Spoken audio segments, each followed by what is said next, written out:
नमस्कार, फाइटर समाचार में आपका स्वागत है। पेश आज 20 अक्टूबर सुबह 6 बजे राजस्थान की खास खबरें। जैसलमेर बस दुखांतिका के बाद नियम विरुद्ध संचालित स्लीपर बसों पर परिवहन विभाग की सख्ती के चलते स्लीपर बसों के पहिए थम गए हैं।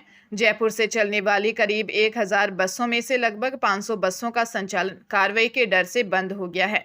इसका सीधा असर दिवाली पर घर जाने वाले यात्रियों पर पड़ा है। लंबी दूरी के यात्रियों को बसों को टोटा झेलना पड़ रहा है और उन्हें मजबूरी में ट्रेनों व रोडवेज बसों में सफर करना पड़ रहा है। जयपुर जंक्शन पर यात्री भार 2 लाख तक पहुंच गया। वहीं सिंधी कैंप बस अड्डे पर बढ़ती भीड़ के कारण रोडवेज की व्यवस्था पूरी तरह चरमरा गई।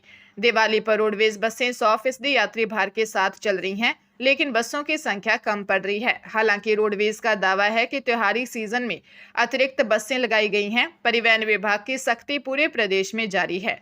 हालांकि यात्रियों की परेशानी को देखते हुए बसों को सीज करने की कार्रवाई सीमित की गई है। केवल वे बसें सीज की जा रही हैं जो पूरी तरह से नियम विरुद्ध संचालित हैं और जिनमें यात्रियों की सुरक्षा की अनदेखी की गई है। बाकी बसों के चालान बड़ी संख्या में बनाए जा रहे हैं। अंता विधानसभा उपचुनाव के लिए कांग्रेस ने अपने स्टार प्रचारकों की सूची जारी कर दी।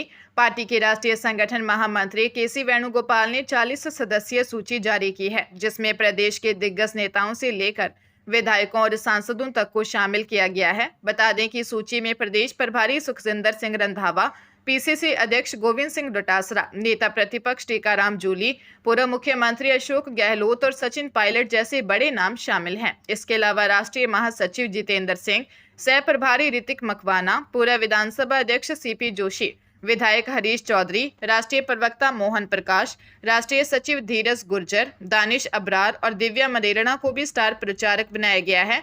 पूर्व मंत्री रामलाल जाट, विधायक अशोक चांदना, अर्जुन सिंह बामनिया और हरिमोहन शर्मा के साथ साथ सांसद मुरारीलाल मीणा, भजनलाल जाटव, हरीश चंद्र मीणा, संजय जाटव और उमेदाराम बेनीवाल को भी प्रचारक सूची में जगह मिली है। माध्यमिक शिक्षा बोर्ड विद्यार्थियों की बौद्धिक और सृजनात्मक क्षमता परखने के लिए राज्य भर में प्रतियोगिताएं कक्षा 9 से 12 तक के विद्यार्थियों के लिए होंगी और 3 स्तरों ब्लॉक, जिला और राज्य पर आयोजित की जाएंगी। पहला चरण 25 से 28 अक्टूबर तक ब्लॉक स्तर पर होगा। प्रत्येक ब्लॉक में प्रतियोगिता आयोजन की जिम्मेदारी संबंधित जिला शिक्षा अधिकारी की होगी। आयोजन केंद्र के रूप में हर पंचायत समिति मुख्यालय पर स्थित उच्च माध्यमिक विद्यालय को चुना गया है। दूसरा चरण 10 से 12 नवंबर तक जिला स्तर पर होगा। इसमें ब्लॉक स्तर पर पहला और दूसरा स्थान पाने वाले विद्यार्थी हिस्सा लेंगे। राज्य स्तरीय प्रतियोगिता 8 से 10 अप्रैल 2026 तक प्रस्तावित है। इसमें प्रथम, द्वितीय और तृतीय स्थान प्राप्त करने वाले विद्यार्थियों को क्रमशः 11,000, 7,500 और 5,000 रुपये का नगद पुरस्कार दिया जाएगा। राजस्थान की डिप्टी सीएम दिया कुमारी के खिलाफ वेब पोर्टल पर झूठी खबरें चलाकर ब्लैकमेल करने के मामले में जयपुर पुलिस ने भोपाल से 2 पत्रकारों, 10 सूत्र वेब पोर्टल के मुखिया आनंद पांडे और समन्वयक हरीश दिवेकर को अरेस्ट किया है। आरोप है कि दोनों पत्रकारों ने खबरें हटाने और भविष्य में खबरें नहीं चलाने के लिए 5 करोड़ रुपए मांगे थे। आरोपी भोपाल से 10 सूत्र के नाम से वेब पोर्टल व यूट्यूब चैनल चलाते हैं। मामले में 4 पत्रकारों के खिलाफ साइबर थाने में मामला दर्ज हुआ है। Police commissioner Biju George Joseph ने बताया कि इस संबंध में 28 सितंबर को परिवादी सिविल लाइंस निवासी नरेंद्र सिंह राठौर ने साइबर क्राइम थाने में रिपोर्ट दी थी कि 10 सूत्र वेब पोर्टल व यूट्यूब चैनल पर पिछले कुछ दिनों से झूठी और भ्रामक खबरें चलाकर उप मुख्यमंत्री दिया कुमारी को बदनाम करने की साजिश कर रहे हैं। सीकर की पोक्सो कोर्ट के जज विक्रम चौधरी ने 17 साल की नाबालिग लड़की से रेप के मामले में आरोपी संदीप कुमार उर्फ संजय को 20 साल की जेल और 1 लाख रुपए जुर्माने की सजा सुनाई है। कोर्ट ने पीड़िता को 2.5 लाख रुपए मुआवजा देने के लिए जिला विधिक सेवा प्राधिकरण को आदेश दिया है। लोक अभियोजक भवानी सिंह जैरठी ने बताया कि 16 मई 2022 को पीड़िता के चाचा ने रिपोर्ट दी कि वह अपनी पत्नी और भतीजी के साथ साले की शादी में गए थे। 13 मई को वह बारात में चले गए, तब कोई उनकी भतीजी को फुसला कर ले गया। पुलिस ने मामला दर्ज कर जांच शुरू की। पीड़िता के मिलने के बाद उसके बयानों से पता चला कि उसके साथ रेप हुआ था। पुलिस ने पोक्सो एक्ट समेत अन्य धाराओं में मुकदमा दर्ज कर आरोपी के खिलाफ कोर्ट में चालान पेश किया। एक पिता जिसने अपनी 2 बेटियों को ही रुपए कमाने का जरिया बना लिया, अपनी दोनों बेटियों की शादी करवा कर लड़के वालों से लाखों रुपए ऐंठता था। हैरत की बात कि दोनों बेटियों ने भी अपने लग्जरी शौक पूरे करने के लिए पिता का साथ दिया। माँ और भाई भी इनकी गैंग में शामिल हो गए। इस तरह पूरे परिवार ने लुटेरी दुल्हन गैंग बना ली। शादी के 2 दिन बाद ही लुटेरी दुल्हन ससुराल से जेवरात और रुपए इकट्ठा कर भाग जाती थी। आरोप है कि गैंग ने जयपुर में 2 शादी, 1 सगाई और सीकर के दांतारामगढ़ में 1 शादी कर लड़के वालों को धोखा दिया। दांतारामगढ़ में लड़के के पिता ने मामला दर्ज करवाया, तब पूरी गैंग का खुलासा हुआ। मास्टरमाइंड पिता भगत सिंह निवासी यूपी, उसकी पत्नी सरोज और दोनों लुटेरी दुल्हन काजल तमन्ना गिरफ्तार हो चुकी हैं। इनका भाई फरार है, जिसकी तलाश की जारी है। मानसा जिले के कस्बा झुनेर में सुबह स्कूल जा रहे 3 बच्चों और उनके पिता को पंजाब रोडवेज की बस ने टक्कर मार दी। हादसे में 2 बहनों की मौके पर ही मौत हो गई, जबकि पिता और भाई गंभीर घायल हैं। लोगों ने घायलों को तुरंत इलाज के लिए सरदूलगढ़ के अस्पताल भेजा है, जहां भाई की हालत गंभीर बताई जा रही है। मौके पर पहुंची पुलिस ने बस को कब्जे में लिया। मृतकों की पहचान 8 वर्षीय सीमा रानी और 15 वर्षीय मीना रानी के रूप में हुई है, जबकि पिता बिंदर राम और भाई गंभीर रूप से घायल हैं। परिजनों ने बताया कि पिता और भाई स्कूटी पर बच्चों को छोड़ने जा रहे थे, तभी पीछे से आ रही रोडवेज बस ने टक्कर मार दी। सीमा तीसरी तो मीना 7वीं कक्षा में पढ़ती थी। पुलिस अधिकारी केवल सिंह ने बताया कि बस ड्राइवर रणजीत सिंह को गिरफ्तार कर पंजाब रोडवेज की बस को कब्जे में लिया है। बस मानसा से सरदूलगढ़ जा रही थी। प्रदेश के 7 विश्वविद्यालयों को कुलगुरु मिल गए हैं। राज्यपाल और कुलाधिपति हरिभाऊ बागड़े ने अलग अलग आदेश जारी कर प्रदेश के 7 विश्वविद्यालयों में कुलगुरु नियुक्त किए हैं। बागड़े ने राज्य सरकार के परामर्श से यह नियुक्ति आदेश जारी किए हैं।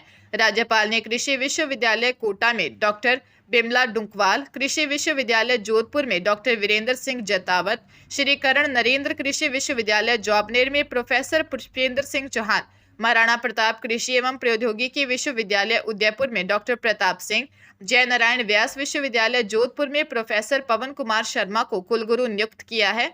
वह डॉक्टर सर्वपल्ली राधाकृष्णन आयुर्वेद विश्वविद्यालय जोधपुर में प्रोफेसर गोविंद सहाय शुक्ला, राजस्थान तकनीकी विश्वविद्यालय कोटा में प्रोफेसर निमित रंजन चौधरी को कुलगुरु पद पर नियुक्त किया है।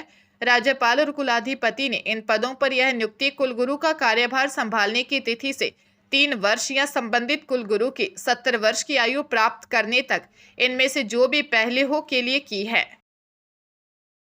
हरियाणा के फरीदाबाद में अतिरिक्त सत्र न्यायाधीश ज्योति लांबा की अदालत ने नौकरी दिलाने का झांसा देकर युवती से दुष्कर्म करने और अश्लील वीडियो वायरल करने की धमकी देने वाले आरोपी को अदालत ने दोषी करार देते हुए 12 साल कैद की सजा सुनाई है। साथ ही आरोपी पर 3,20,000 रुपए का जुर्माना भी लगाया है। मामला महिला थाना सेंट्रल फरीदाबाद में दर्ज हुआ था। आरोपी की पहचान ग्रेटर फरीदाबाद के सेक्टर 82 स्थित SPR फ्लैट नंबर अभय प्रताप के रूप में हुई है। घटना सितंबर 2022 की है। आरोपी अभय प्रताप ने नौकरी की तलाश कर रही एक 24 वर्षीय युवती को अपने जाल में फंसाया। 6 सितंबर 2022 को अभय प्रताप के फ्लैट पर पहुंची युवती को धोखे से वीडियो बनाकर वायरल करने की धमकी देकर दुष्कर्म किया। आरोपी पीड़िता को बार बार बुलाकर दुष्कर्म करता रहा। जब उत्पीड़न की हदें पार हो गई तो पीड़िता ने 21 दिसंबर 2022 को महिला थाना में शिकायत दी थी। राजस्थान क्रिकेट संघ में चयन प्रक्रिया को लेकर बड़ा कदम उठाया गया है। Ad hoc committee convener Deendayal Kumawat ने दुर्व्यवहार और हितों के टकराव की शिकायतों पर सख्त कार्रवाई करते हुए सीनियर सिलेक्शन कमेटी के 3 सदस्यों विलास जोशी, कुलदीप सिंह और विजेंद्र यादव को निलंबित कर नई सिलेक्शन कमेटी का गठन किया है। दरअसल RCA मेंटोर पंकज सिंह और राजस्थान जूनियर सिलेक्टर्स ने शिकायत दी थी कि कुलदीप सिंह अपने बेटे को बिना प्रदर्शन के लगातार टीम में शामिल कराने के लिए दबाव बना रहे थे। वही विलास जोशी पर सिलेक्टर रहते हुए मैचों के दौरान मैदान से नदारद रहने और जिम्मेदारी नहीं निभाने का आरोप है। तीसरे सदस्य विजेंद्र यादव पर अपने बेटे की क्रिकेट ड्रेस निर्माण कंपनी को RCA टीमों के कपड़े सप्लाई का टेंडर दिलाने के लिए स्टाफ और प्रबंधन पर दबाव बनाने का आरोप लगाया गया है। अलवर जिले में फर्जी पुलिस बनकर लोगों का अपहरण और फिरौती मांगने वाले गिरोह का खुलासा कर गोविंदगढ़ पुलिस ने 2 आरोपियों को गिरफ्तार किया है। पकड़े गए आरोपी हरियाणा पुलिस की वर्दी पहन लोगों से लूट, अपहरण और फिरौती मांगने की घटनाओं को अंजाम देते थे। पुलिस पकड़े गए आरोपियों से पूछताछ में जुटी है, वही अन्य फरार आरोपियों की तलाश जारी है। एसपी सुधीर चौधरी ने बताया कि थाने में परिवादी साजिद मेव ने रिपोर्ट दी कि 28 जून को हरियाणा पुलिस वर्दीधारी कुछ लोग उनकी मित्र की दुकान पर आए और खुद को पुलिसकर्मी बताया और उसे जबरन वाहन में बैठा लिया और दुकान से मोबाइल, कंप्यूटर और नगद राशि लेकर फरार हो गए। इसके बाद आरोपियों ने परिवादी के परिजनों को फोन कर फिरौती मांगी। परिजनों ने फिरौती की राशि देकर उसे आरोपियों से मुक्त कराया। पुलिस ने आरोपियों के ठिकानों पर दबिश देकर डेग निवासी साजिद और निर्जू गुर्जर को गिरफ्तार किया।